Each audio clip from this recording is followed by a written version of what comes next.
Heyo Proski, uyu ni P1 Promoter, iyi ni Truth TV Rwanda. Ndagarutse muri top 10 yacu nkuko bisanzwe kuri Truth TV Rwanda. Kora subscribe tujye tubana gatanu ku kandi. Uyu munsi rero top 10 yacu reka tuyihere ku mwanya wa 10. Uyu munsi mpuzaniye abaperezida bagenda mu modoka zihenze, abaperezida bagenda mu modoka z'ibikoko, abaperezida bagenda mu modoka zisobanutse cyane. Rero kora subscribe tujye tubana gatanu ku kandi. Reka duhere ku mwanya wa 10 tugende tumanuka. Ku mwanya wa 10 turasanga perezida w'igihugu cya Mauritius. Uyu perezida w'iki gihugu kandi bakaba bamwita Prithviraj Singh. Uyu mu perezida akaba agenda mu modoka ya BMW 740 Li.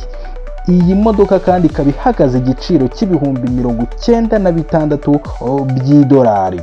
Ku mwanya wa 9 w'abaperezida bagenda mu modoka nziza kandi zihenze hano muri Afurika, turahasanga umuperezida bita Cyril Ramaphosa, ni uza ku mwanya wa 9 utegeka igihugu cya South Africa. Uyu muperezida kandi icyo wamenye nuko agenda mu modoka y'ubwoko bwa BMW 7 Series.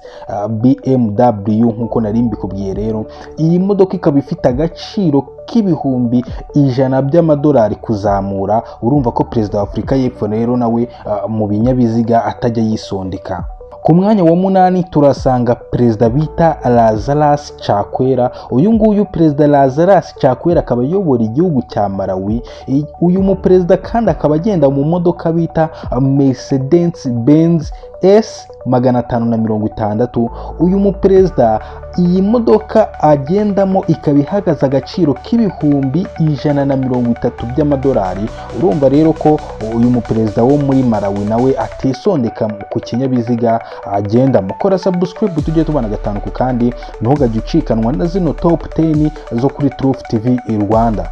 Ku mwanya wa 7 rero turasanga umuperezida cyangwa se turasanga umuperezida wo mu gihugu cya Uganda. Uwo muperezida bamwita Yoweri Kaguta Museveni, ni uri ku mwanya wa 7 w'abaperezida bagenda mu modoka nziza kandi zinahenze hano muri Afurika. Uyu muperezida rero agenda mu modoka bita Toyota Land Cruiser 200. Iyi ngiyi ihagaze igiciro cy'ibihumbi 133 by'amadolari ya Amerika. Urumva rero perezida Yoweri Kaguta Museveni wa Uganda aza ku mwanya wa 7.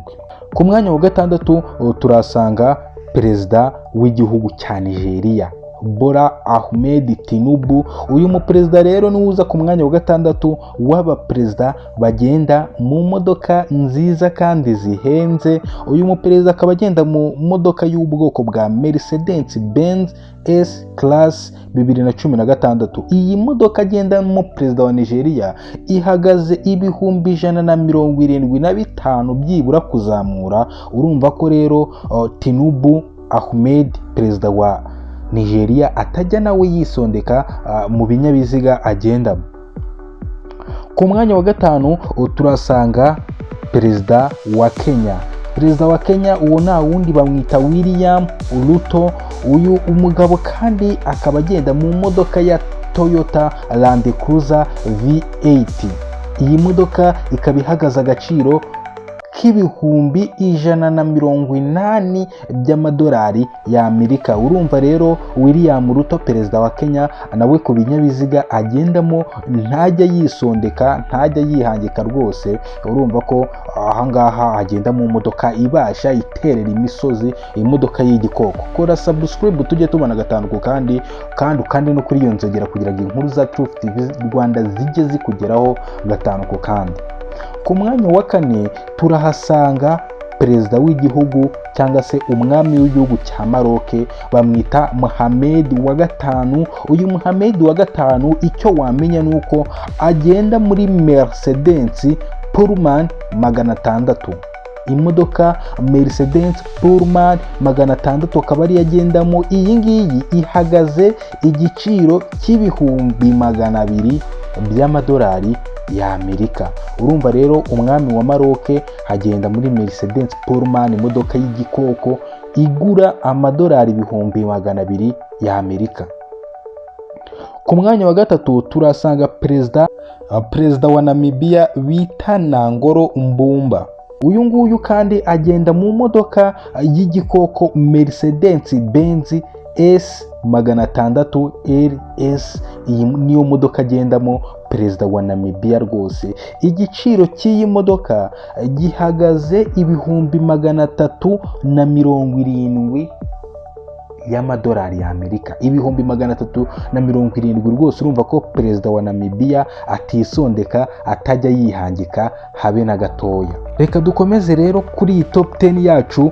Ku mwanya wa kabiri mu baperezida bagenda mu modoka nziza, mu baperezida bagenda mu modoka zihenze, mu baperezida bagenda mu modoka z'agahebuzo, turasanga perezida w'igihugu cy'u Rwanda. Uwo nta wundi ni perezida Paul Kagame. Uyu mugabo cyangwa se uyu muperezida agenda mu modoka bita Range Rover Centenary.